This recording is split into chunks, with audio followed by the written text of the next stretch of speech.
Hello all of you. Now let's see best judgment assessment 144. Now as the name suggests, best judgment का मतलब क्या है कि assessing officer अपना दिमाग लगा करके आपकी इनकम का असेसमेंट करेगा. ठीक है, असेसिंग ऑफिसर जो है वो उसका दिमाग लगा करके आपकी इनकम असेस कर देगा. आपको बोलने का मौका नहीं दिया जाएगा, इन द सेंस कि एक एक पॉइंट पे जब वो एडिशन डिलीशन करेगा तो आपको कोई मौका नहीं दिया जाएगा. It is to the best of the judgment of the assessing officer. तो ये कैसे होता है और क्यों होता है वो ज्यादा इंपॉर्टेंट है. क्यों होता है, कौन से सिचुएशन में होता है, लेट्स सी. तो वहां लिखा है if any person fails to make a return. पहला पॉइंट है fails to make a return required under section 139 और 4 और 5. यानी कि अगर आप अपना रिटर्न नहीं भरते 139(1) के अंदर यानी कि नॉर्मल रिटर्न, या 4 यानी बिलेटेड, या 5 यानी रिवाइज्ड. तो रिवाइज का यहां कोई मतलब नहीं है. नॉर्मल है 139(1) और 139(4), यानी टाइम लिमिट के अंदर भी आपने रिटर्न नहीं भरा और फिर बिलेटेड भी नहीं भरा. तो उसके इसमें क्या हो सकता है, best judgment assessment. Number 2, fails to comply with all the terms of a notice issued under 142(1). 142(1) notice हमने देखा था, इंक्वायरी फ्रॉम द असेसी, या फिर 142(2)(a) यानी कि स्पेशल ऑडिट. स्पेशल ऑडिट आपको करवाने का कहा गया और आपने स्पेशल ऑडिट करवाकर रिपोर्ट सबमिट नहीं की तो क्या होगा, बेस्ट जजमेंट असेसमेंट. लेकिन यहां हमने एक केस देखा था, वहां याद है आपको कि अगर डिफॉल्ट ऑडिटर का है, डिफॉल्ट ऑफ द असेसी लिख दो आप यहां, डिफॉल्ट ऑफ असेसी यानी असेसी का डिफॉल्ट है, उसने ऑडिट नहीं करवाकर रिपोर्ट सबमिट नहीं किया तो फिर बेस्ट जजमेंट असेसमेंट होगा. लेकिन अगर डिफॉल्ट ऑडिटर का है, सीए ने ऑडिट ही कंप्लीट नहीं किया, असेसी ने तो पूरा कंप्लायंस दिया, असेसी ने सारे बुक्स ऑफ अकाउंट डॉक्यूमेंट सब दे दिए ऑडिटर को, ऑडिटर ने अपना जॉब नहीं किया, he has to give the audit report, वो उसने नहीं दिया, तो क्या असेसी का बेस्ट जजमेंट असेसमेंट होगा? तो कोर्ट ने कहा नहीं, बेस्ट जजमेंट उसी केस में होगा जहां असेसी का डिफॉल्ट है, ऑडिटर का नहीं. और जहां ऑडिटर का डिफॉल्ट है तो फिर असेसी के अगेंस्ट ये एक्शन नहीं लिया जा सकता. For 142(2)(a) audit case. और तीसरा पॉइंट है कि having made a return fails to comply with all the terms of notice issued under 143(2) यानी कि फॉर स्क्रूटिनी असेसमेंट. तो स्क्रूटिनी का नोटिस आया और तुमने उसको कंप्लाई नहीं किया, उसमें लिखा रहता है ना come on this date and meet me, bring the books of accounts and documents, तो वो आपने नहीं दिए. तो जब आप कंप्लाई नहीं करेंगे तो ऑफिसर के पास एक ही ऑप्शन रहता है, to do best judgment assessment. तो इतने पॉइंट्स आपको याद रखना है इसमें. और एक पॉइंट सेक्शन 145 का है, अकाउंट्स अगर आप मेंटेन नहीं करते हो या ऑफिसर को लगता है कि आपके अकाउंट्स गलत हैं तो वहां पर उसको डिस्क्रिशन है असेसिंग ऑफिसर को कि वो बेस्ट जजमेंट असेसमेंट कर सकता है. तो वो 145 सेक्शन एक बाद में अपन देखेंगे. लेकिन अभी इतना है, 144 के अंदर 3 पॉइंट है.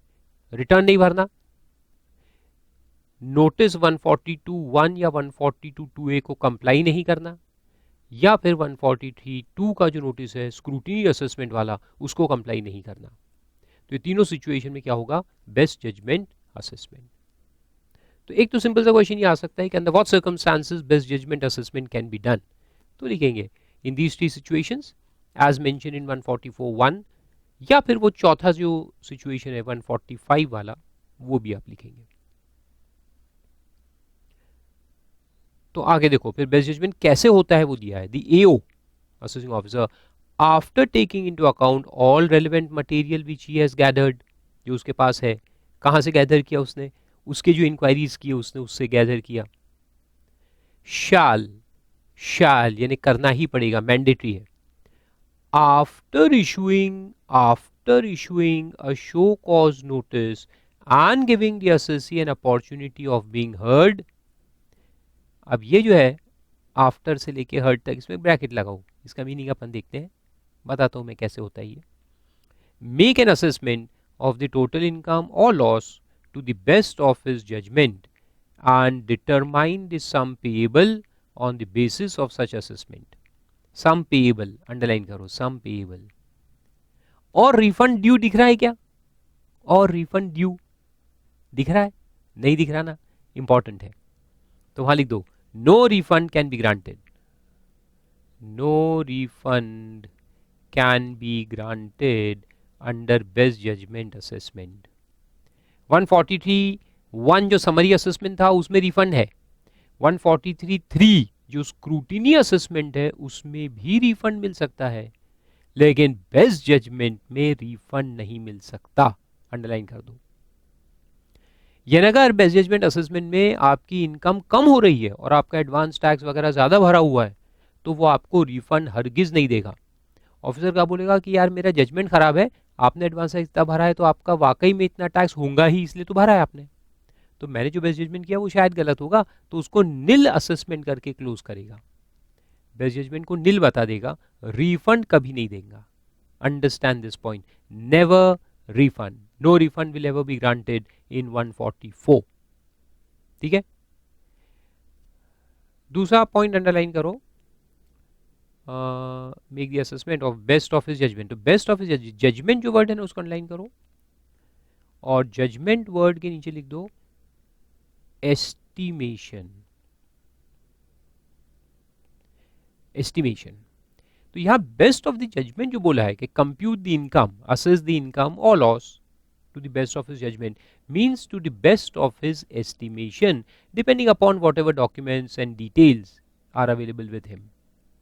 तो जितने डॉक्यूमेंट्स, एविडेंसेस जो भी अवेलेबल है, बुक्स ऑफ अकाउंट कुछ होंगे कुछ नहीं होंगे, जो भी चीज़ें हैं उसके पास, उसके बेसिस पे जो एस्टिमेशन करेगा वो उसको कहते हैं बेस्ट जजमेंट. तो बेस्ट जजमेंट के अंदर हमेशा एस्टिमेटेड इनकम निकाली जाएगी which may not be your real income. क्योंकि रियल इनकम तो उसके पास डॉक्यूमेंट्स अवेलेबल नहीं है, उसने बुलाया आपने दिए नहीं, तो उसके पास कुछ चीज़ अवेलेबल है और कुछ चीज़ें नहीं है, इसीलिए तो बेस्ट जजमेंट हो रहा है ना. So can you say that best judgment assessment income is your actual income, is your real income? No, it is based upon estimation of the assessing officer. तो इसका मतलब यह है कि जब आप बाद में इस पर केस फाइल करेंगे, कोर्ट में जाएंगे, इसको चैलेंज करना है, तो आप कोर्ट में ये नहीं कह सकते कि ये इनकम मेरी रियल इनकम नहीं है. आप सिर्फ ये चैलेंज कर सकते हो कि जो एस्टिमेशन का प्रोसीजर अडॉप्ट किया है, जो प्रोसेस है, वो सही नहीं है. Estimation is not based upon the relevant facts. ये चैलेंज कर सकते हो. आप ये चैलेंज नहीं कर सकते कि ये इनकम सही नहीं है, ये एस्टिमेटेड है, क्योंकि वो तो अंडरलाइंग प्रिंसिपल ही है. बेस्ट जजमेंट का अंडरलाइंग प्रिंसिपल ही क्या है कि assessing officer has to estimate your income on the basis of the material.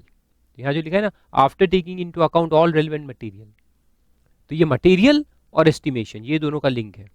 All relevant material के ऊपर तुम्हारा एस्टिमेशन किया जाएगा और वो एस्टिमेटेड इनकम जो असेस होगी उस पर जो टैक्स आएगा वो आपको भरना पड़ेगा. आ रहा है समझ में? लेकिन ये एस्टिमेशन का प्रोसेस सही नहीं है. विदाउट एनी रेलेवेंट इंफॉर्मेशन ही just guesses your income. Guesswork अगर है, एब्सोल्यूट गेसवर्क कि हो सकता है तुम्हारी इतनी इनकम हो सकती है, तो वो गलत होता है. वहाँ पे आप चैलेंज कर सकते हो और कोर्ट को अगर पता चला कि गेसवर्क है, इसमें कोई बेसिक इन्फॉर्मेशन नहीं थी एओ के पास और एस्टिमेशन का कोई वजूद नहीं है, कोई बेस नहीं है, इट्स अ गेसवर्क, प्योर गेसवर्क, तो वो असेसमेंट ऑर्डर को कैंसिल कर दिया जाएगा. आ रहा है समझ में? तो बेस्ट जजमेंट करने के लिए भी असेसिंग ऑफिसर के पास कुछ तो बेस होना चाहिए.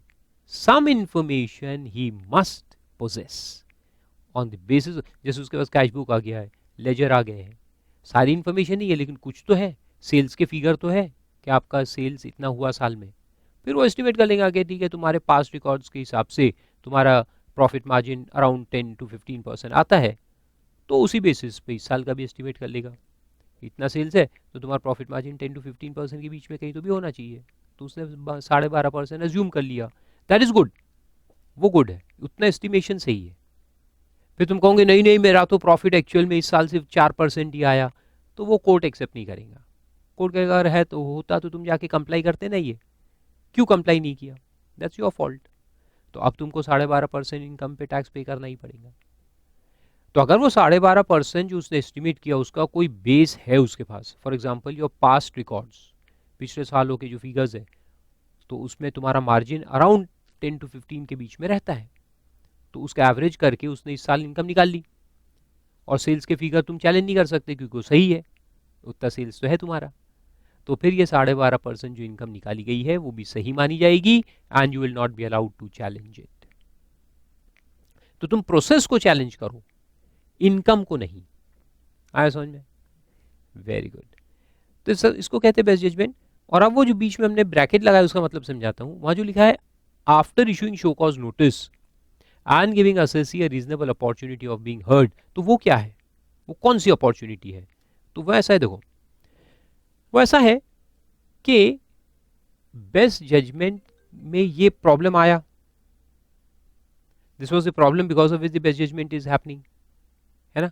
तो ये जो प्रॉब्लम आ रहा है इसको पहले वेरीफाई तो करना पड़ेगा कि प्रॉब्लम वाकई में है, वाकई में डिफॉल्ट हुआ है।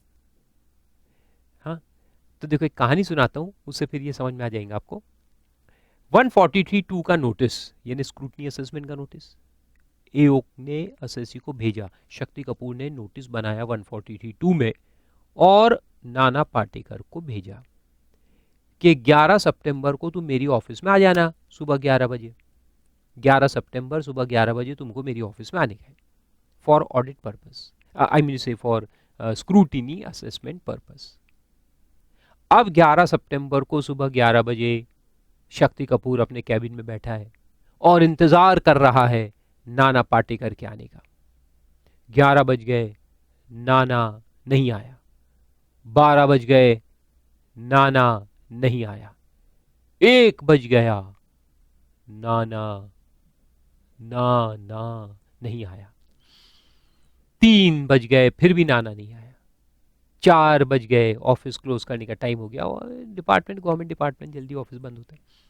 अल्टीमेटली जब दिन भर हो गया और नाना नहीं आया तो शाम को निकलने से पहले शक्ति कपूर अपने टेबल से उठता है, कुर्सी से आई मीन टू से, और गाना गाता है, इंतहा हो गई इंतजार की, आई ना कुछ खबर नाना पाटेकर की, ये हमें है यकीन डिफॉल्टर है यही, क्यों वजह ना हुई बेस्ट जजमेंट असेसमेंट की, क्यों वजह ना हुई शो कॉज, क्यों मैं तुम्हारा बेस्ट जजमेंट ना करूं। तो शाम को निकलने से पहले शक्ति कपूर नोटिस बनाता है, शो कॉज नोटिस, कारण बताओ notice, show me the reason why I should not do your best judgment assessment. तो ये नोटिस पहले इशू करना है, ऐसे नहीं कि बस बैठ गया और बेस्ट जजमेंट कर डाला, ऐसे नहीं। पहले एक नोटिस देंगे कि हमने तुम्हें बुलाया और तुम नहीं आए, हमने तुम्हें बुलाया और तुम नहीं आए, कारण बताओ क्यों बेस्ट जजमेंट ना करें हम तुम्हारा, show cause why we should not do your best judgment assessment, sign मार के भेज देंगे। उसमें लिखेंगे एक टाइम कि भैया 10 दिन में कारण बताओ। अभी 10 दिन तक फिर इंतजार करेगा। 10 दिन में अगर नाना पाटेकर आ गया और कहते अरे साहब वो गलती हो गई, मैं उस दिन नहीं आ सका, आपने बुलाया था, मुझे मालूम था, मैंने अलार्म भी लगाया था, लेकिन क्या हुआ कि सुबह 10 बजे ही मेरे कार का एक्सीडेंट हो गया और मैं हॉस्पिटल में भर्ती था, तो 6 दिन तो मैं हॉस्पिटल में था, कल ही छूट के आया, देखो पैर पे अभी मार लगा हुआ है, फ्रैक्चर है। तो there is a good reason ना दैट ही कुडंट कम, अच्छा रीजन है, तो बेचारा हॉस्पिटल में कैसे आता, भर्ती था। तो चलो, तो फिर ये इग्नोर करेगा, वो कहेगा ठीक है I accept your reason, it's a good reason for not coming, for not complying with the notice, so I condone your mistake and will take back the case again in scrutiny assessment. तो फिर उसको 143(2) का notice दे देगा कि ठीक है अब 1 हफ्ते बाद आओ, करेंगे स्क्रूटनी तुम्हारा, तो बेस्ट जजमेंट इज ड्रॉप्ड।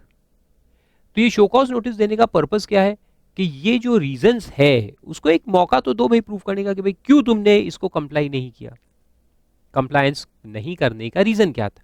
तो बताएंगा कि if there is a good reason for non compliance, बोलेगा भाई 142 टू आएगा, बोलेगा साहब मैंने तो पूरे अकाउंट्स ऑडिटर को दे दिए थे फारूक को, लेकिन वो इतने बिजी रहते हैं रिकॉर्डिंग वगैरह में कि वो मेरा कंप्लीट नहीं कर पाए ऑडिट। में कैसे लाऊं ऑडिट रिपोर्ट? ऑडिटर मुझे दे तो मैं आपके पास लाऊं, वो दे ही नहीं रहा तो मैं लाऊं कैसे? तो एओ कहेगा अच्छा गुड रीजन है यार तुम्हारा, फोन लगाओ ऑडिटर को, काई को नहीं दे रहा। But assessee is not at A default, तो असेसी ने प्रूव कर दिया रीजन गुड रीजन, तो फिर ये 144 ड्रॉप कर देंगे और वापस से फिर पुराने जो सेक्शंस में अपन चल रहे थे उसमें चलेंगे। तो इसलिए ये शो कॉज नोटिस रहती है। शो कॉज नोटिस पहले देंगे उसको, किसको? नाना पाटेकर को यानी एसएससी को, और उसको साबित करने का एक मौका देंगे कि भाई तुम बताओ तुम्हारे पास कोई गुड रीजन है क्या, जेन्युइन रीजन है क्या। If he proves it then we will drop the best judgment assessment. And if नाना सेज अरे मैं तो सोया था, अरे दारू पी के सो गया था और मैं 4 दिन तक सोई रहा और मैं नहीं आ सका, अब बताओ क्या करना है। सो बताओ आप, is it a good reason? ये गुड रीजन है क्या दारू पी के सो जाना? नहीं नहीं नहीं नहीं नहीं, it is not a good reason. तो फिर बेस्ट जजमेंट होगा। फिर शक्ति कपूर कहेगा तुम्हारा रीजन कुछ बराबर नहीं है, I will now complete your best judgment assessment. अब जब बेस्ट जजमेंट शुरू करेगा वो, ये शो कॉज नोटिस देने के बाद एंड रीजनेबल अपॉर्चुनिटी देने के बाद जब बेस्ट जजमेंट शुरू होगा अगर, तो फिर इनकम कंप्यूटेशन में जैसे 143(3) में अपन ने पूरी चीजें उसके सामने की, एसएससी के सामने, हर एक एडजस्टमेंट के पीछे उसको अपॉर्चुनिटी मिलती है, यहां वो नहीं मिलेगी, यहां नहीं मिलेगी। तो बस ये शो कॉज नोटिस देंगे पहले कि भाई तुम्हारा बेस्ट जजमेंट क्यों ना हो बताओ। एक बार वो रिजेक्ट हो गया और बेस्ट जजमेंट शुरू हो गया तो फिर कोई अपॉर्चुनिटी नहीं। Then the assessing officer will consider all the relevant material which he has, and on that basis he will estimate your income and assess that income and then compute tax। फिर उसमें से जो advance tax, TDS, TCS, self assessment tax आप भर चुके हो वो minus होगा। माइनस होने के बाद जो भी बचेगा वो डिमांड नोटिस तुमको आएगा and you will have to pay that demand notice. और अगर उसके हिसाब से टैक्स कंप्यूटेशन कम हो रहा है और तुमने तो भरा हुआ है एडवांस टैक्स, टीडीएस, टीसीएस ज्यादा, तो क्या वो रिफंड देगा? नहीं, नो रिफंड, रिफंड कभी नहीं मिलेगा। ठीक है, इतनी बातें समझ में आई? Very good. फिर आगे लिखता है कि AO shall serve a notice, यानी वही ये शो कॉज नोटिस जो है ना इधर लिखा हुआ, तो ये नोटिस कैसे भेजा जाता है, तो उसके लिए ये प्रोविजो है कि AO shall serve a notice upon calling upon the assessee to show cause on the date and time to be specified in the notice why the assessment should not be completed to the best of his judgment। ये वो show cause notice, why I should not do your best judgment assessment, मैं तुम्हारा best judgment assessment क्यों ना करूं बताओ। and provided further that it shall not be necessary to give such an opportunity in case the notice is issued under 142(1)। अगर 142(1) notice हमने issue किया था पहले, वो इंक्वायरी वाला, और उसमें अगर नॉन कंप्लायंस है तो फिर 144 में दोबारा से शो कॉज नोटिस देने की जरूरत नहीं है, बिल्कुल नहीं है। 142(1) का नॉन कंप्लायंस अगर है तो सीधा बेस्ट जजमेंट असेसमेंट ऑर्डर वो पास कर सकता है, फिर से शो कॉज नोटिस देने की जरूरत नहीं है। याद रखो 142(1) का नॉन कंप्लायंस में शो कॉज नोटिस नहीं आएगा। तो शो कॉज नोटिस कौन से केस में आएगा?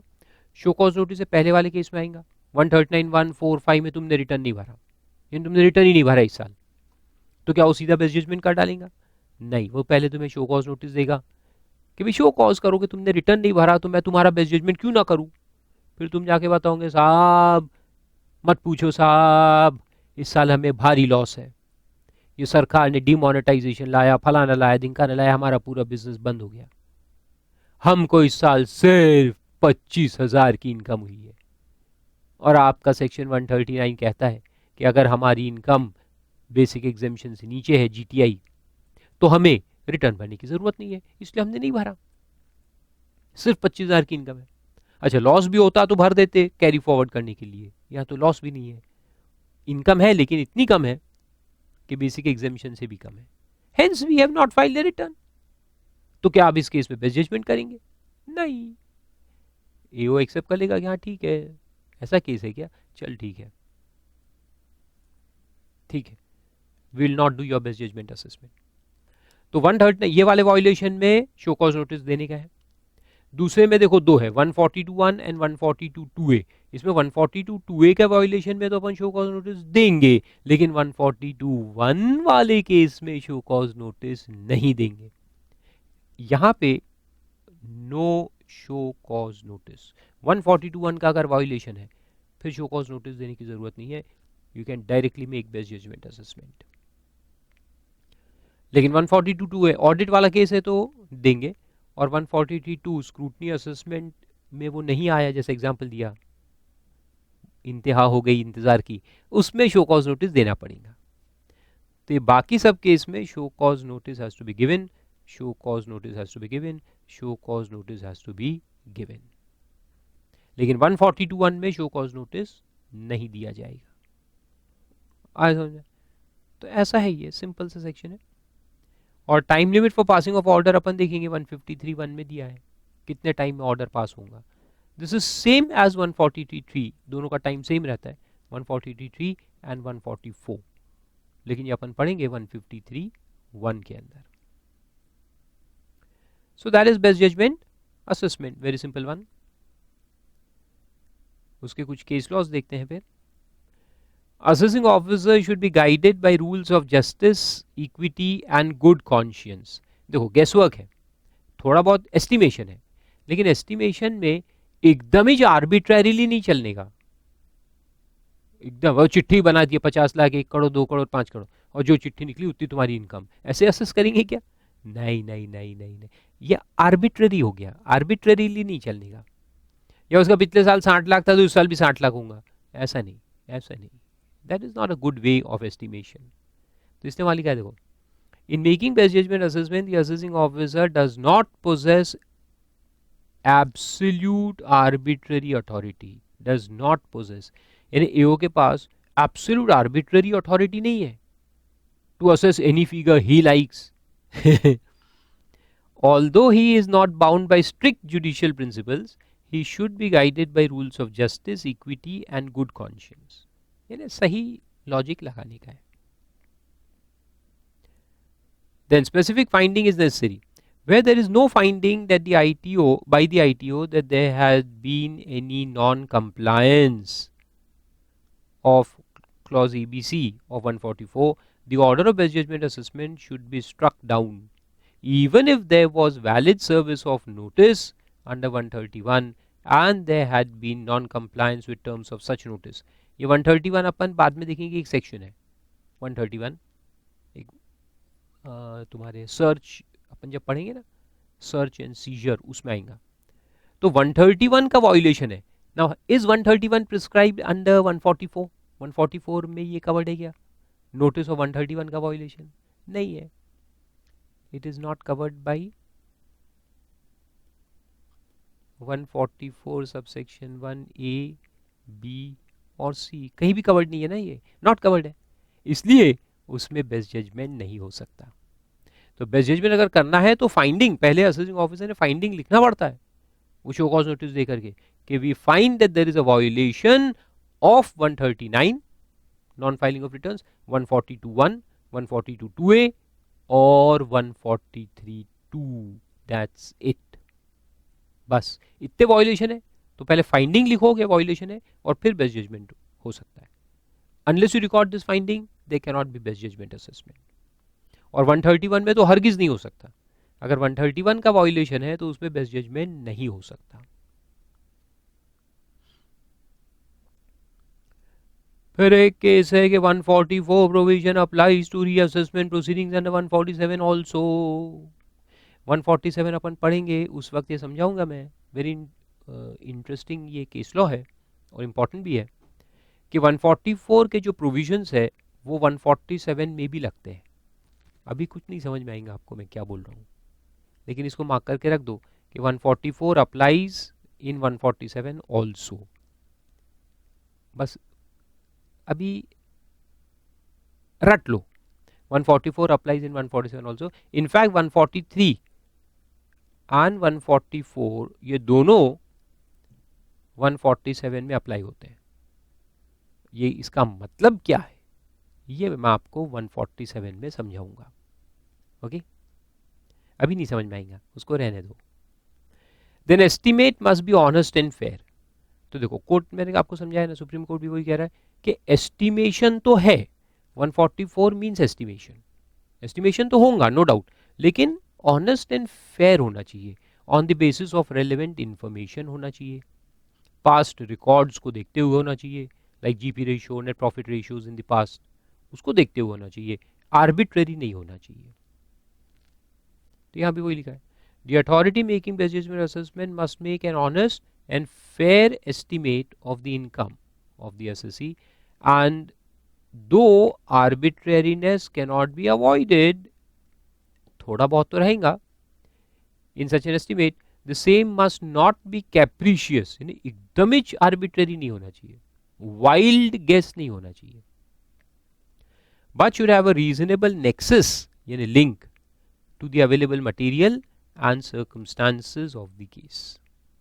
आए समझ में, जो मटेरियल अवेलेबल है उसको मद्देनजर रखते हुए एस्टिमेशन करो।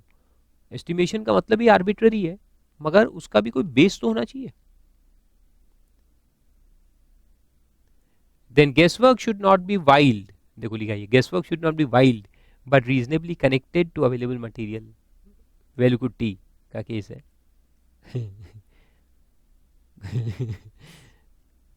and last case है उसमें कि refusal by chartered accountant under 142(2)(a cannot lead to best judgment assessment। ये बताया मैंने आपको कई बार बताया, चार्टर्ड अकाउंटेंट ने ऑडिट करने से इनकार कर दिया, इसलिए असेसी टाइम पे ऑडिट रिपोर्ट नहीं ले पाया, तो गलती किसकी है, सीए की है ना, असेसी का को फंसेगा बेचारा, तो उसके इसमें बेस्ट जजमेंट असेसमेंट नहीं हो सकता। तो ऐसा है। फिर इसमें एक दो सेक्शन और अपन देख लेते हैं, फिर 147 पे नेक्स्ट लेक्चर में शुरू करेंगे। अब ये जनरल सेक्शन से कुछ, power of joint commissioner to issue directions in certain cases, JC जो है उसको डायरेक्शन देने का पावर है, क्योंकि वो क्या है, सुपरवाइजिंग अथॉरिटी है। एक जस्सी के अंदर में कई सारे एओज काम करते रहते हैं, ये सब इसके सबऑर्डिनेट्स है, एओ एओ एओ एओ।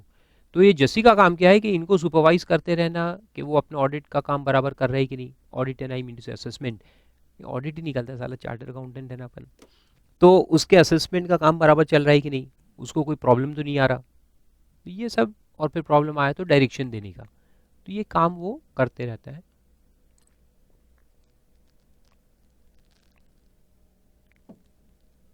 तो वही देखो वहां दिया है, अ जस्सी में on his own motion, यानी वो खुद से suo moto, or on a reference made to him by the AO or on the application of assessee।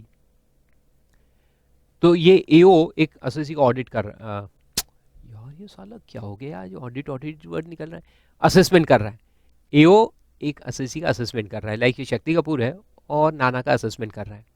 अब उसमें कोई प्रॉब्लम आ गया, उस प्रॉब्लम पे वो अटक गया, उसको समझ में नहीं आ रहा क्या करने का, उसके दिमाग के बाहर की बात है, ओवरहेड जा रहा है, तो ओवरहेड उसके ऊपर कौन है, देखो जस्सी, तो जस्सी के पास जाएगा, तो एओ जस्सी के पास जा सकता है कि भाई मेरे को यहाँ ये प्रॉब्लम आ रहा है, इसमें क्या करूं बताओ।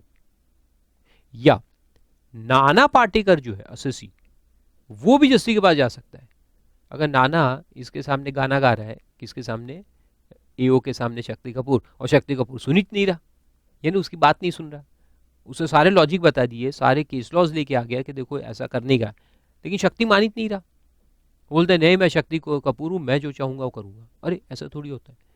तो अपन जाएंगे, नाना will go to JC and say भैया इसको समझाओ, इसको डायरेक्शन दो, ये सुन नहीं रहा मेरी बात, मेरे पास लॉ है, केस लॉज है, सब कुछ है, और ये सुन ही नहीं रहा, so please direct him to work in a particular manner to take my submissions into consideration and then decide the case.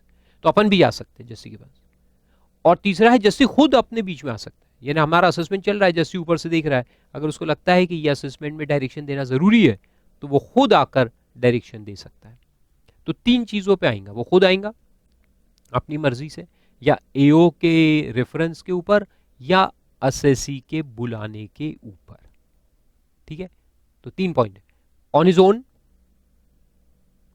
और एओ के कहने पर, या असेसी के बुलाने पर।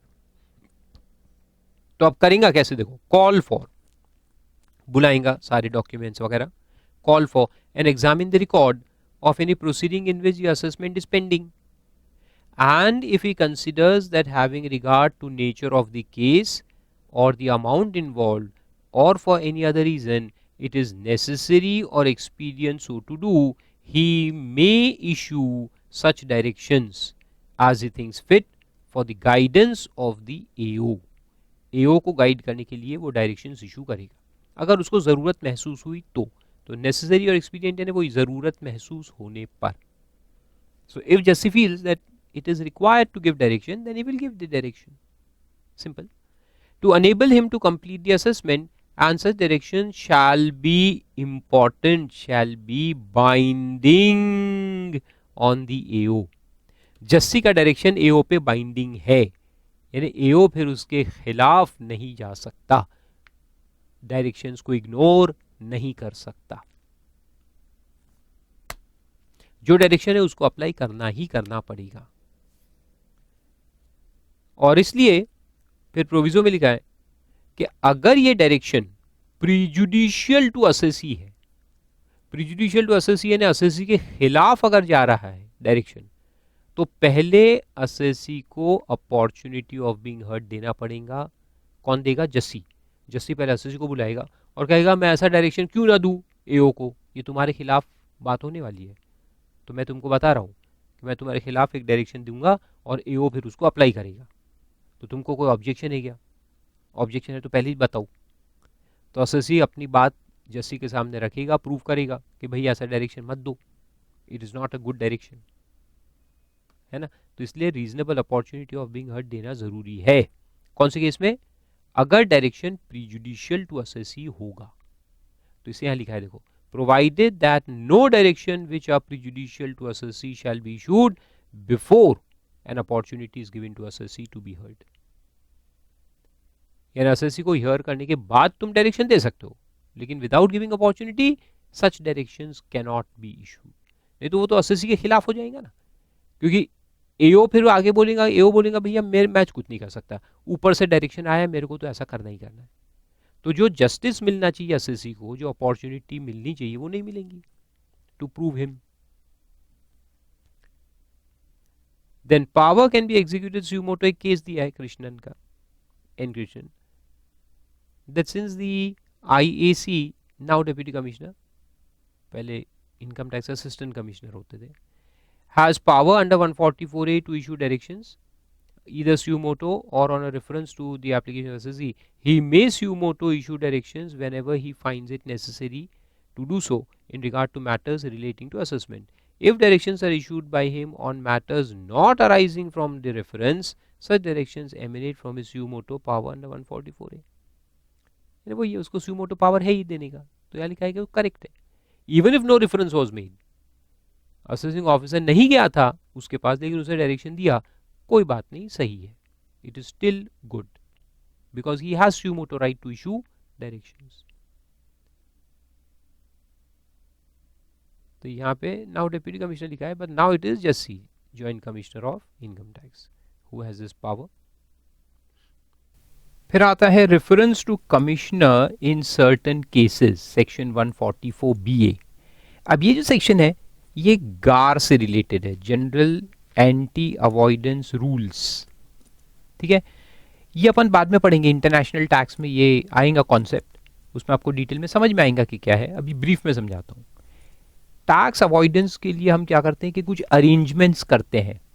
सपोज के दो कंपनीज है, उनके बीच में इस तरह से फाइनेंशियल अरेंजमेंट होगा कि एक कंपनी को लॉस क्रिएट कर देंगे, दूसरे को इनकम क्रिएट कर देंगे, बाद में एग्जेम्पशन ले लेंगे, कुछ भी इस तरह से हम फाइनेंशियल अरेंजमेंट्स करेंगे, प्राइसेस को कम ज़्यादा करके, जो हम गुड सप्लाई कर रहे हैं या जो रिसीव कर रहे हैं उसको कम ज़्यादा करके, जो उस कंपनी का प्रॉफिट कम करना है वो कम कर देंगे। तो ये गलत बात है, ऐसा नहीं होना चाहिए। टैक्स अवॉइडेंस को रोकना है ना, टैक्स अवॉइडेंस एवेजन जिसको हम कहते हैं, उसको रोकना चाहिए। तो उसको रोकने के लिए एक चैप्टर है चैप्टर 10A करके, जिसमें कुछ सेक्शंस है 95, 96, 97 करके, वो अपन सब देखेंगे वहाँ। उसको इम्परमिसिबल अरेंजमेंट्स कहते हैं। जो अरेंजमेंट्स आपने किए हैं बिजनेस अरेंजमेंट्स, वो लॉ प्रिस्क्राइब करता है कि ये परमिसिबल नहीं है, ये इम्परमिसिबल है, ऐसा आप नहीं कर सकते। तो वो चैप्टर अप्लाई होना चाहिए क्या असेसी को कि नहीं होना चाहिए, ये यहाँ पे दिया है असेसमेंट प्रोसीजर के अंदर।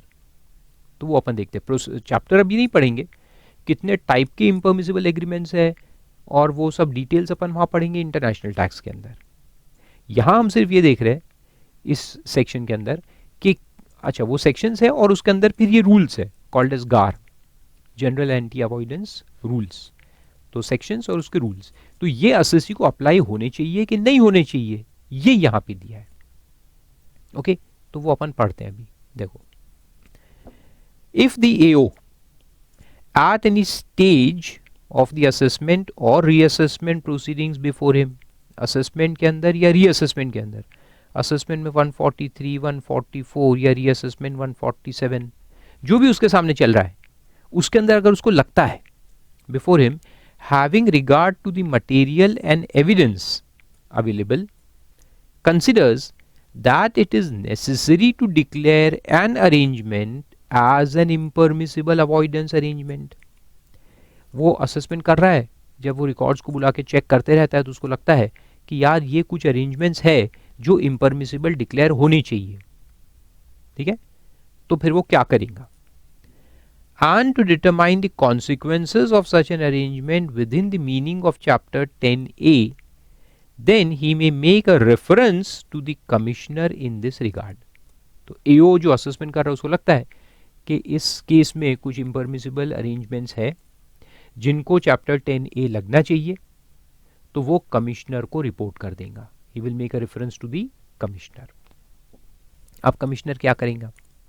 तो आगे देखो, the commissioner shall, if he is of the opinion that the provisions of chapter 10A are required to be invoked, commissioner भी सहमत है एओ से, उसको भी लगता है कि हो यार ये चैप्टर इन्वोक होना चाहिए। Issue a notice to the assessee, एक एसएससी को नोटिस देंगे, setting out the reasons and basis of such an opinion for submitting objections, कि भाई आपको जो ऑब्जेक्शन है आप बताओ, and providing an opportunity of being heard to the assessee within such period not exceeding 60 days as may be specified in the notice. तो एक notice देंगे उसको कि हमारे हिसाब से तुमको ये चैप्टर लगना चाहिए, अब तुम बताओ कि क्यों नहीं लगना चाहिए। तो उसको 10 दिन का नोटिस देंगे, 20 दिन का देंगे, 30 दिन का देंगे, लेकिन 60 days से कम जो भी है वो देने का है, not more than 60 days। Then if the assessee does not furnish any objection to the notice, अगर एसएससी ऑब्जेक्शन रेज नहीं करता है तो फिर वो एग्री कर रहा है, फिर तो चैप्टर उठा के उसको लगा देंगे, है ना। Within the time specified in the notice, the commissioner shall issue such directions as it thinks fit in respect of declaration of arrangement to be an impermissible avoidance arrangement। फिर वो declare कर देगा कि ये जो arrangement assessee ने किया है वो इम्परमिसिबल डिक्लेयर हो गया है और अब उसके हिसाब से असेसमेंट करने का है। फिर ये मैटर एओ के पास वापस जाएगा, फिर एओ क्या करेगा कि ये डायरेक्शन को यूज करके फिर असेसमेंट को कंप्लीट करेगा। देन इन केस ये असेसी ऑब्जेक्ट्स, अब वो ऑब्जेक्शन रेज करता है तो फिर क्या होगा? Objects to the proposed action and the commissioner after hearing the assessee in the matter is not satisfied by the explanation of the assessee, then he shall make a reference to the approving panel। तो commissioner assessee ने उसके objection raise किए हैं लेकिन commissioner उससे satisfied नहीं है, commissioner को लगता है कि नहीं असेसी का कहना गलत है, ये चैप्टर लगना चाहिए, तो फिर वो केस को रिफर करेगा अप्रूविंग पैनल के पास। अभी अप्रूविंग पैनल भी कैसे रहता है मैं नीचे बताऊंगा, एक डेफिनेशन उसका, will see who is what constitutes approving panel. लेकिन कमिश्नर खुद डिसाइड नहीं कर सकता, कमिश्नर ऑब्जेक्शन अगर आया है तो कमिश्नर मैटर को कहाँ भेज देगा? अप्रूविंग पैनल के पास, for the purpose of declaration as impermissible avoidance arrangement. Then if the commissioner is satisfied after having heard the assessee that the provisions of chapter 10A are not to be invoked, अगर commissioner उल्टा होता है कि commissioner satisfy हो जाता है कि हाँ एसएससी की बात सुनने के बाद कि हो यार तुम बराबर कह रहे हो, ये चैप्टर इन्वोक नहीं करने का है, तो फिर क्या होगा, he shall order in writing, वो ऑर्डर बना देगा और कम्युनिकेट कर देगा the same to the assessing officer and a copy to the assessee कि भाई चैप्टर को नहीं लगाने का है, फिनिश। अच्छा, अगर वो अप्रूविंग पैनल के पास भेजता है तो फिर अप्रूविंग पैनल कैसे डिसीजन लेगा, वो नेक्स्ट पॉइंट है। The approving panel on receipt of reference from the commissioner under subsection 4 shall issue such directions as it deems fit in respect of declaration of the arrangement as an impermissible avoidance arrangement in accordance with chapter 10A, including specifying the previous year or years to which such declaration of an arrangement as an impermissible shall apply। तो फिर approving panel के हाथ में जाता है case. Approving panel फिर से दो चीज कर सकता है, या तो वो ये चैप्टर को इन्वोक कर दे या ना करे। तो ये पहला पॉइंट इन्वोक करने का है, तो वो डायरेक्शन इशू करेगा कि ये चैप्टर उसको लगना चाहिए और किस साल से लगना चाहिए, वो भी उसमें बताएंगे कि किस प्रीवियस ईयर से इसको लगाऊं। And such direction shall be issued with in a period of 6 months from the end of the month in which the reference under subsection 4 was received by the approving panel। यानी जिस month में उनको intimation मिला commissioner से, वहां से अगले 6 महीने में वो ये डिसीजन ले लेंगे और डायरेक्शन इशू कर देंगे। But no direction shall be issued under subsection 6 unless an opportunity of being heard is given to the assessee। obviously principles of natural justice तो वही कहता है ना, पहले अपॉर्चुनिटी दो और फिर डिसीजन लो। एंड द असेसिंग ऑफिसर, तो असेसी को भी और असेसिंग ऑफिसर दोनों को सुनेंगे वो, on such directions which are prejudicial to the interest of assessee और the interest of revenue as a case में भी। तो अगर असेसी के अगेंस्ट डिसीजन देने वाले हैं तो उसको मौका देंगे बोलने का, ऑफिसर के अगेंस्ट है, रेवेन्यू के अगेंस्ट, रेवेन्यू है ऑफिसर, उसके अगेंस्ट में जा रहा है तो उसको सुनवाई का मौका देंगे। Then the approving panel may before issuing any direction under subsection 6 if it is of the opinion that any further inquiry in the matter is necessary, अगर उनको लगता है कि इंक्वायरी करना जरूरी है तो वो भी करवाएंगे। Direct the commissioner to make such further inquiry, commissioner को डायरेक्शन देंगे कि इंक्वायरी करके हमको उसका रिपोर्ट दो, और cause such inquiry to be made by any other income tax authority and furnish a report containing the results of the inquiry, और call for and examine the records. एक तो इंक्वायरी करवाने का पावर है commissioner को बोल करके, या फिर रिकॉर्ड्स बुला करके वो खुद चेक करेंगे। Call for and examine such records to the matter as it deems fit, और require the assessee to furnish such document and evidence as it may so direct. ये उनके पावर्स है पैनल के, इंक्वायरी करवाने का, records बुलवाने का, या assessee से डॉक्यूमेंट बुलवाने का। फिर आगे लिखता है कि if the members of the approving panel differ in opinion, मर गए अब अप्रूविंग पैनल के जो मेंबर्स उनमें डिफरेंस ऑफ ओपिनियन आ गया तो क्या करने का, the point shall be decided according to opinion of majority of members, majority view will prevail. Then every direction issued by approving panel under 6 और the commissioner under 3, approving panel subsection 6 में direction issue कर रहा है और commissioner ने जो originally किया था वो 3 में किया था जहां कोई ऑब्जेक्शन नहीं आया था वो केस में, shall be binding on the assessing officer, तो वो फिर असेसिंग ऑफिसर पे बाइंडिंग हो जाएगा। And the assessing officer on receipt of directions shall proceed to complete the assessment in accordance with directions and provisions of chapter 10A। तो फिर chapter 10A के जो प्रोविजंस है जो अपन बाद में पढ़ेंगे, मैंने बताया, उसको लगा करके और ये डायरेक्शंस जो आए हैं उसको लगा करके असेसमेंट को कंप्लीट करेगा। सिंपल, पूरा प्रोसीजरल पार्ट है।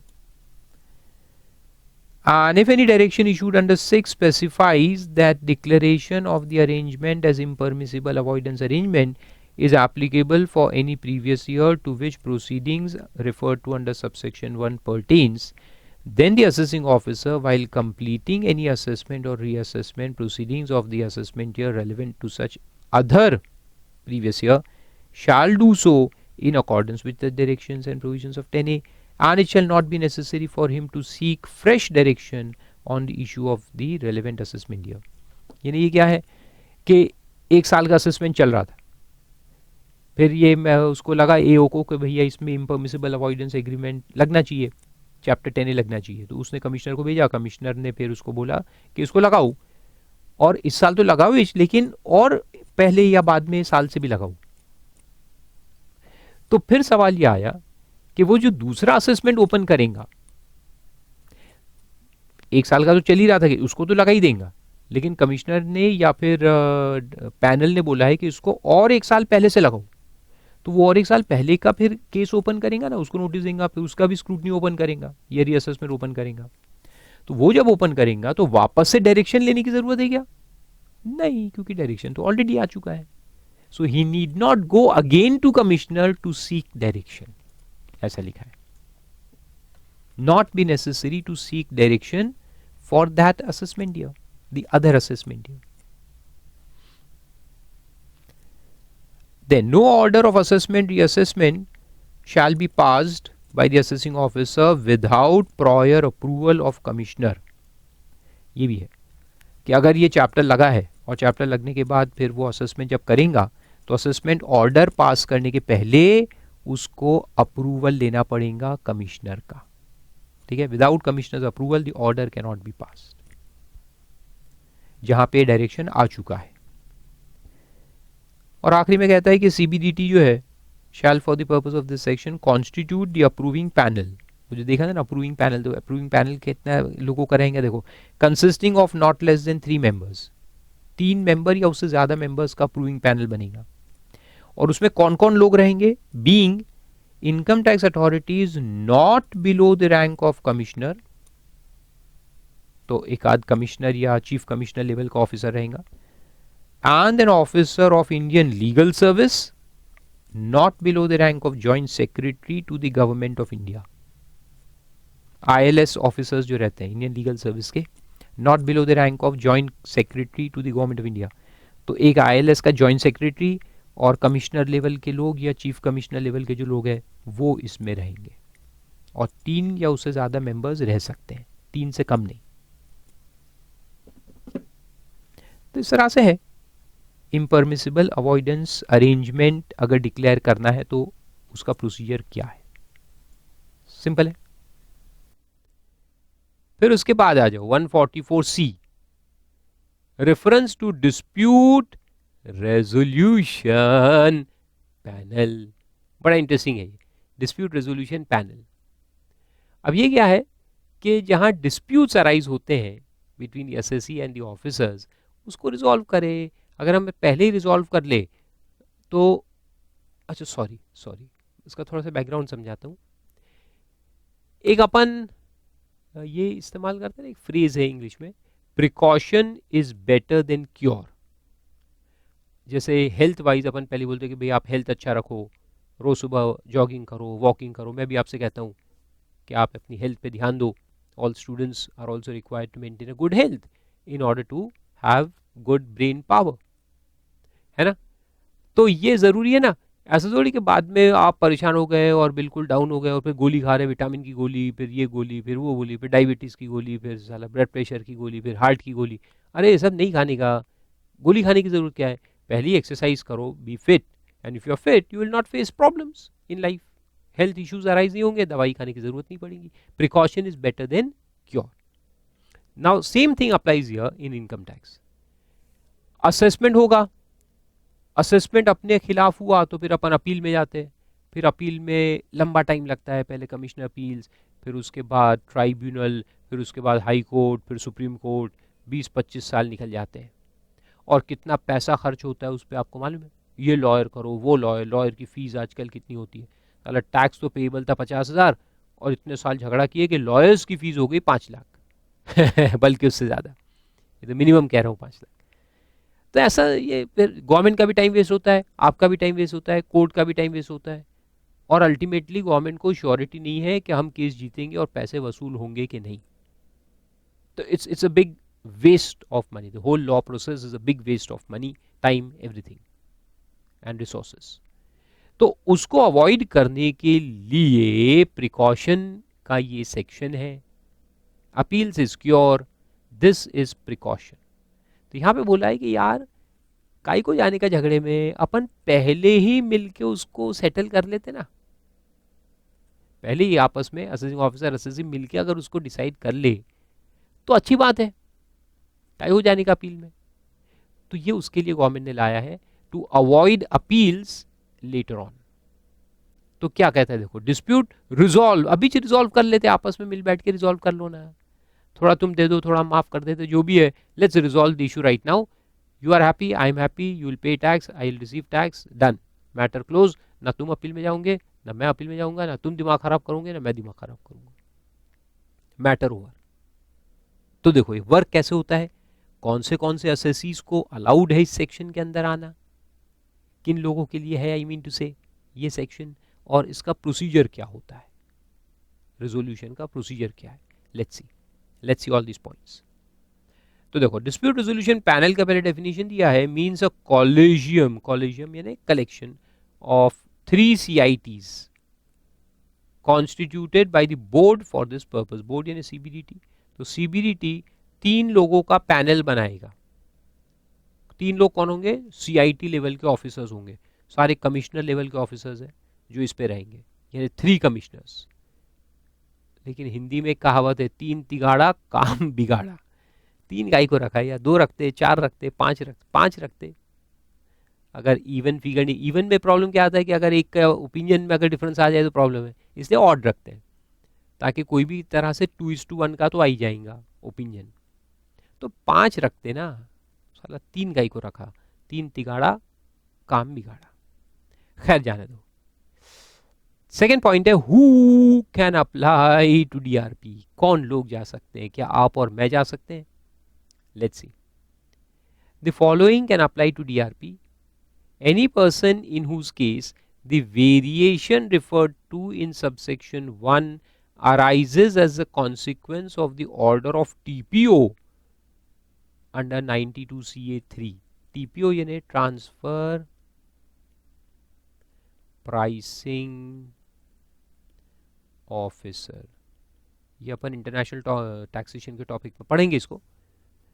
तो ये ट्रांसफर प्राइसिंग एक चैप्टर है, बड़ा इंटरेस्टिंग चैप्टर है इंटरनेशनल टैक्सेशन के, उसमें आएंगे, अपन देखेंगे उसको।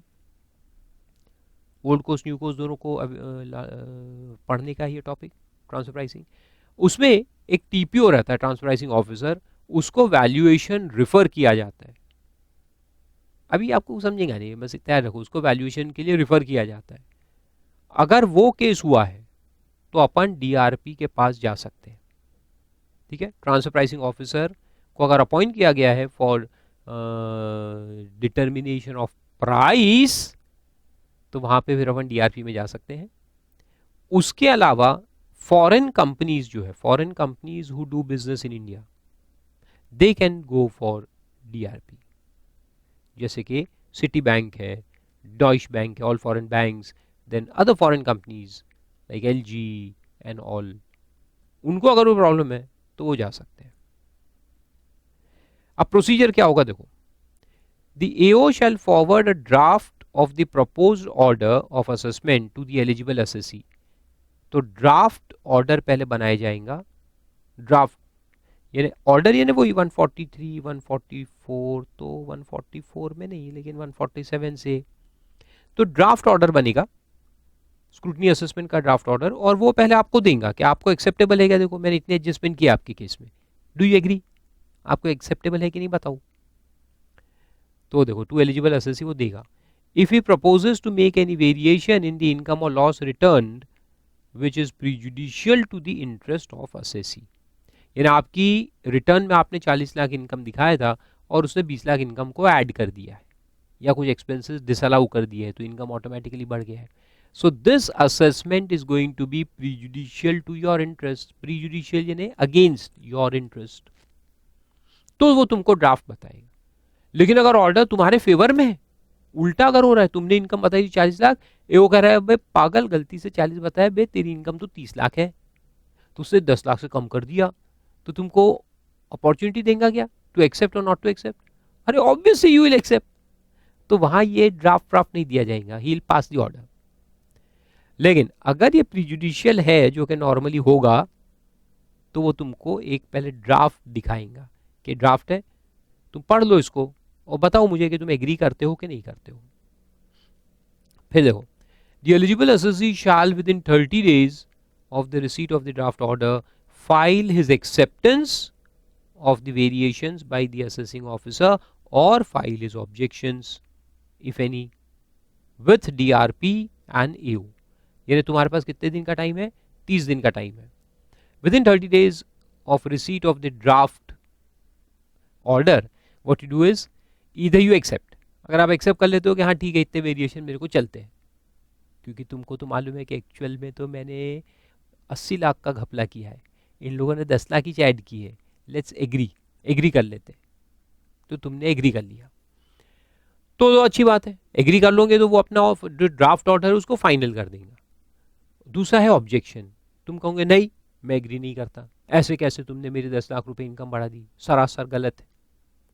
तो अगर आप डिसएग्री करते हो तो फिर क्या करना है कि डीआरपी के पास जाने का है और उसका एक कॉपी एओ को भी दे देने का है कि ये मेरा ऑब्जेक्शन है, एओ ये लो मेरा ऑब्जेक्शन, और मैं जा रहा हूं डीआरपी के पास, डिस्प्यूट रेजोल्यूशन पैनल के पास। फिर देखो आगे लिखता है in case of no objection, अगर आपने नो ऑब्जेक्शन दिया, एक्सेप्टेंस एंड नो ऑब्जेक्शन, तो फिर क्या होगा?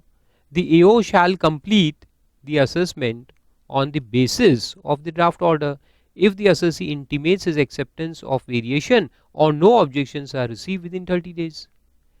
अब देखो यहाँ दो बातें होंगी, यहाँ तो दो चीज लिखी है, एक्सेप्टेंस या ऑब्जेक्शन, एक तीसरी भी तो बात होती ना कि 30 डेज के अंदर आपने कुछ भी नहीं किया, ना तो एक्सेप्टेंस ना ऑब्जेक्शन, ऑब्जेक्शन भी नहीं लिया एक्सेप्टेंस भी नहीं दिया, खामोश बैठे रहे, तो खामोशी को क्या माना जाएगा? एक्सेप्टेंस माना जाएगा। अगर तुम खामोश रहे 30 दिन में, ऑब्जेक्शन रेज नहीं किया, तो हम ये मानेंगे कि तुमने ड्राफ्ट को एक्सेप्ट कर लिया है।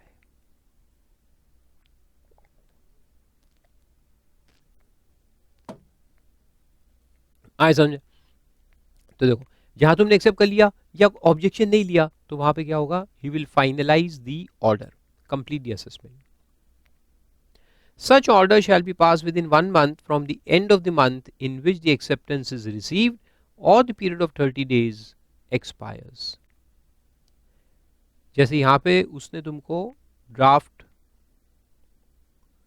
ऑर्डर दिया था, तो यहां से ये जो भी मंथ है जिसमें ड्राफ्ट ऑर्डर दिया था उसके बाद 1 महीना,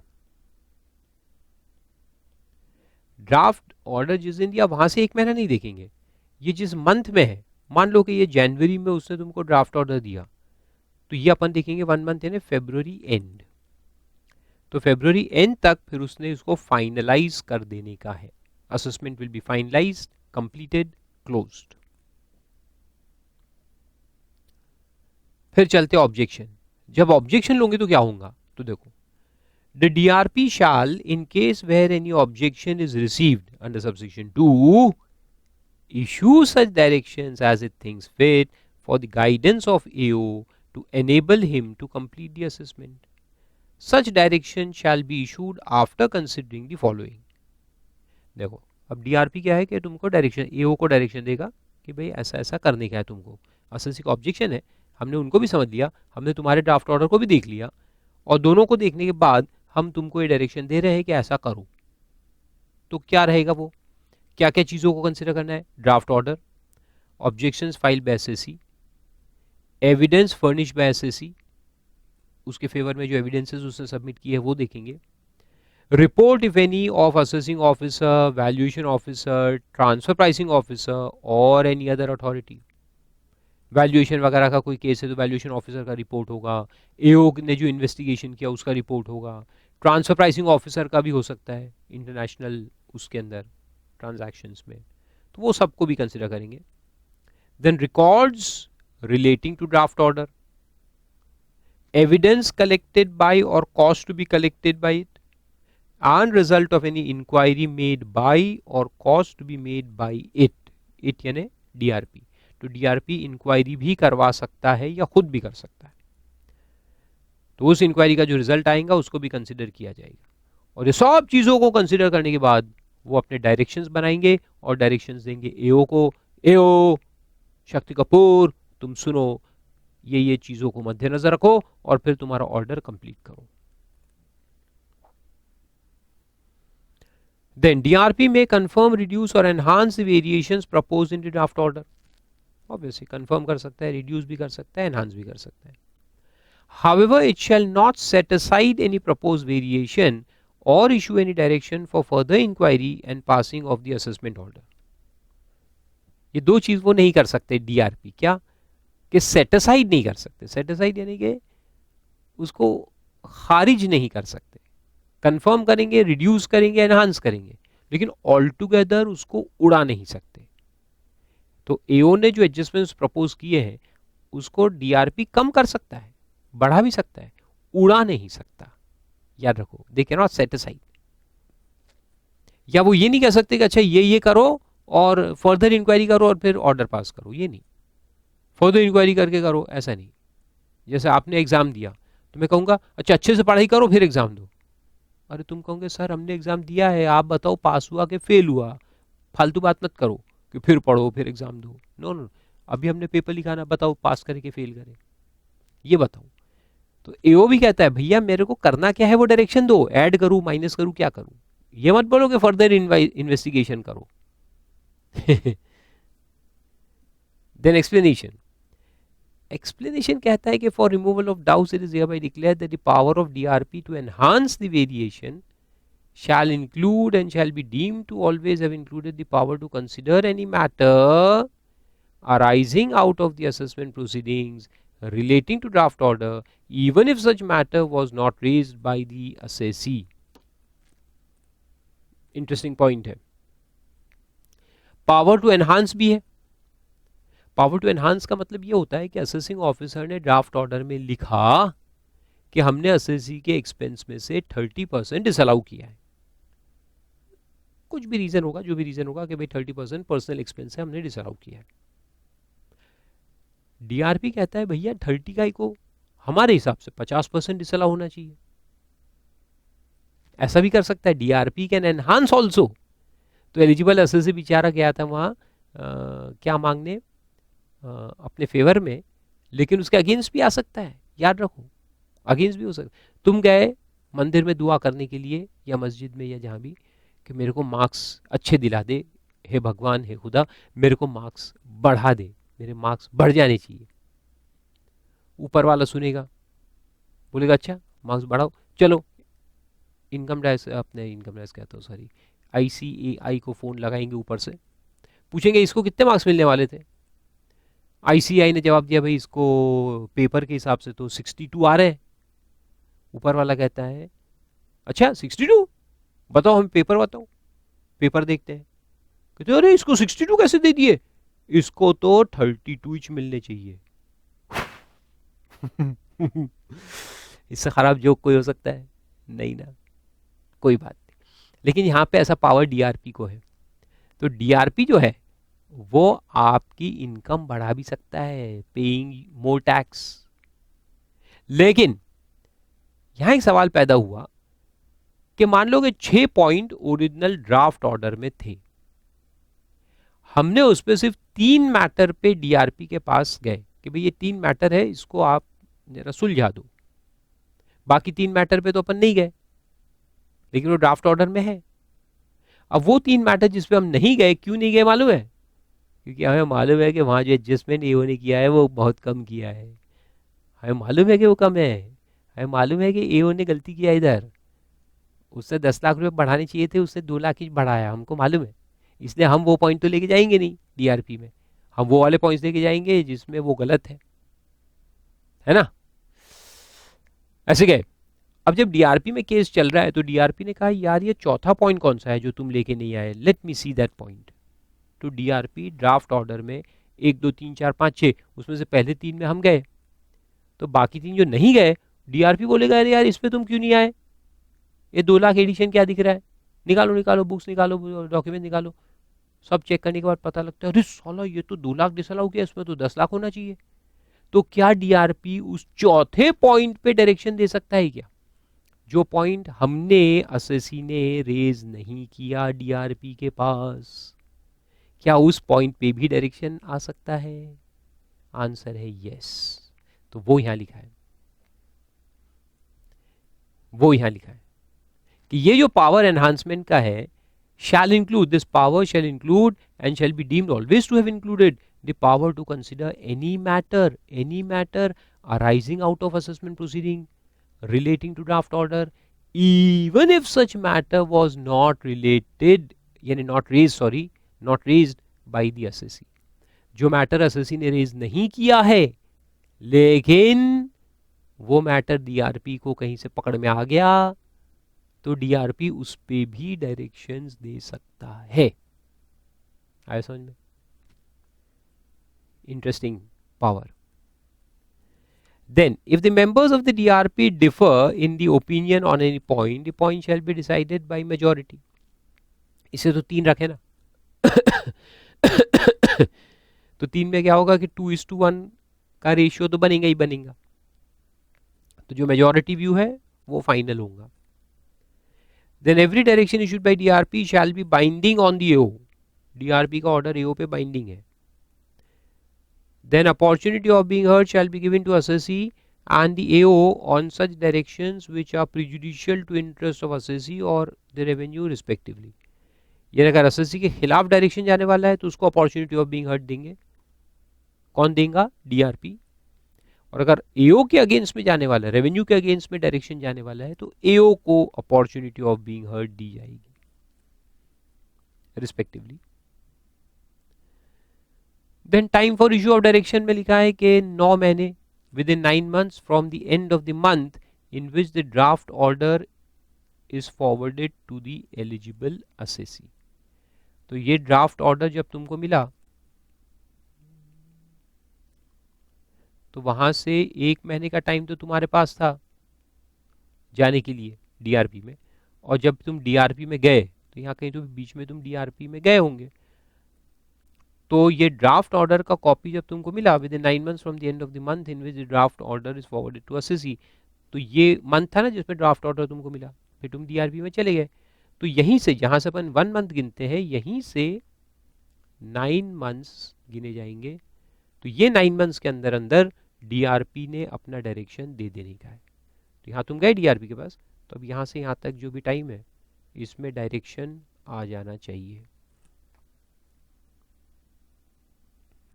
लेकिन 9 महीने डीआरपी में जब हम गए वहां से नहीं गिनेंगे। हाँ, 9 महीने कहां से गिनेंगे? जिस मंथ में तुमको ड्राफ्ट ऑर्डर दिया गया था उसके बाद 9 महीने देखेंगे।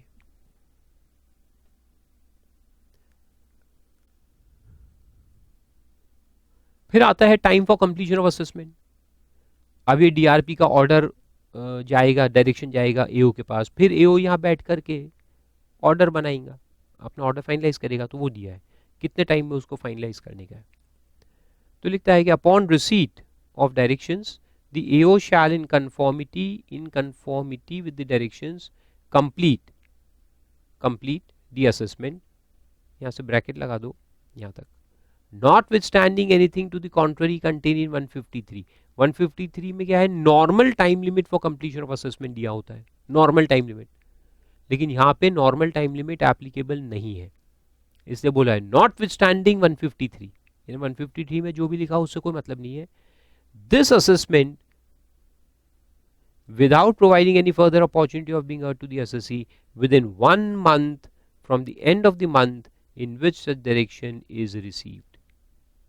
यानी देखो यहाँ ये डायरेक्शन इशू हुआ, जब भी ये डायरेक्शन इशू होगा जो भी महीने में, उसके बाद अगले 1 महीने के अंदर ये ऑर्डर कंप्लीट कर देने का है। नॉट विस्टैंडिंग 153 का टाइम चाहे लैप्स हो गया हो चाहे बैलेंस हो, उसे कोई मतलब नहीं है। ये डायरेक्शन जाने के बाद अगले 1 महीने के अंदर, यानी जिस मंथ में डायरेक्शन गया उसके बाद 1 महीने के अंदर ऑर्डर कंप्लीट कर देने का है। और आखिरी में लिखता है provisions of this section shall not apply to any assessment और reassessment order pass by AO with the prior approval of commissioner under 143 BA. तो ये तो अभी कोई काम का नहीं है, इसको कैंसिल कर दो, ये सेक्शन ही अभी काम का नहीं है ना, तो उसको कैंसिल कर दो। ठीक है, so this was DRP, dispute resolution panel, short note आप इस पे एक्सपेक्ट कर सकते हो, एक शॉर्ट नोट क्वेश्चन इस पे आ सकता है, ठीक है। फिर उसके बाद एक दो सेक्शन छोटे छोटे वो अकाउंट्स वाले हैं, ये तो घर पे पढ़ने के बेसिकली, तो बहुत सिंपल रहते हैं। देखो 145 में लिखा है कि income under the year PGBP and IOS can be computed in accordance with cash or mercantile system of accounting regularly employed by the SSC। कोई भी एक मेथड से तुम चल सकते हो। दूसरे में लिखा है कि सेंट्रल गवर्नमेंट जो है may notify the standards, accounting standards to be followed by SSC, जो उन्होंने नोटिफाई कर दिए हैं, which we know as ICDS, income computation and disclosure standards, वो फॉलो करने का है। Then the AO if is not satisfied, where the AO is not satisfied about the correctness or completeness of the accounts, or where the method of accounting provided in subsection 1 or the accounting standards under 2 have not been regularly followed by the SSC, he may make assessment under 144, यानी best judgement, तो वो best judgement कर सकता है। कौन से case में?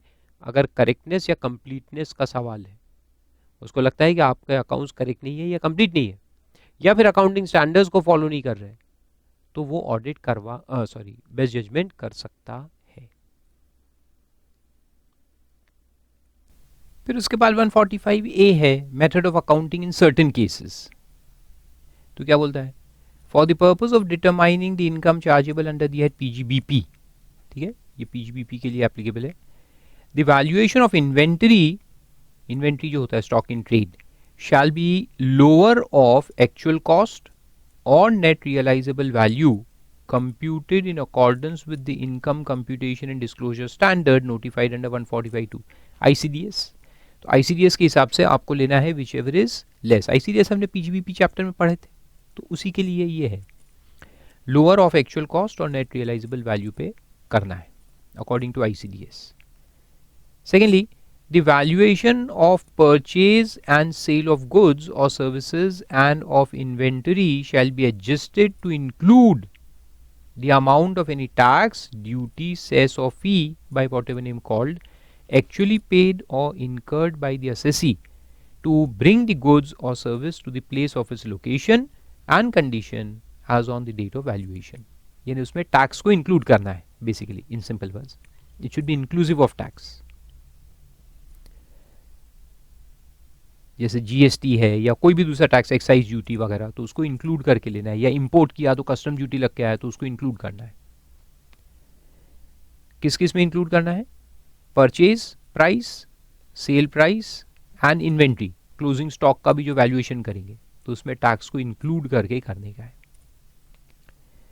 Then the inventory being securities not listed on recognized stock exchange or listed but not quoted on a recognized stock exchange with regularity from time to time shall be valued at actual cost initially recognized in accordance with income tax ICDS।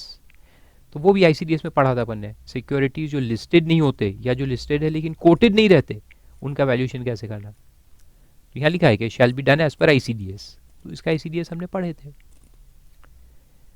And the inventory being securities other than those referred to under 3, यानी जो listed होते हैं, listed और जिसका quotation भी regularly आते रहता है like Reliance, shall be valued at lower of actual cost और net realisable value, again in accordance with ICDS।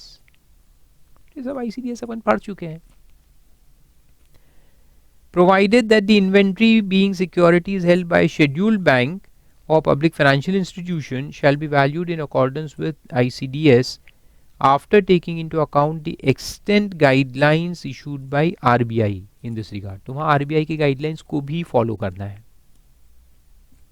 ICDS के अलावा RBI guidelines भी follow करना है। किसने? Scheduled bank and financial institutions ने।